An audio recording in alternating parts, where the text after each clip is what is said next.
乡亲，大家平安。今仔日是新历的6月初6，旧历的5月初4，礼拜四。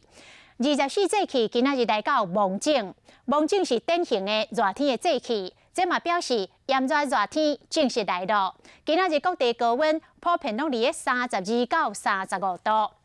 新闻一开始来看，立法院的前议长王金平拼出着震撼弹，伊来宣布讲，无要参加国民党内的总统初选。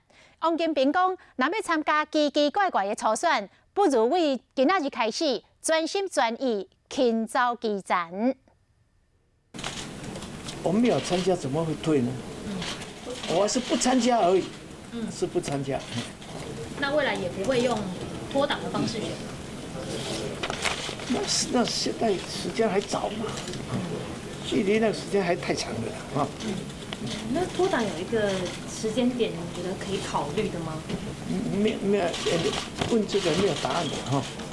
院长，你觉得初选不公是整个从一开始订定规则就不公正？我向大家报告过多次了哈，你们应该都知道。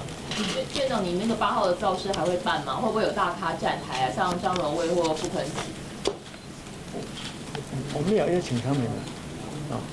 那么我的行程照走啊，我说要勤走基层啊，要倾听民意啊，要整合各界的这个力量啊，那整合起来的力量，都还是成为我们中国国民党的资源啊。会不会有大咖站台？我们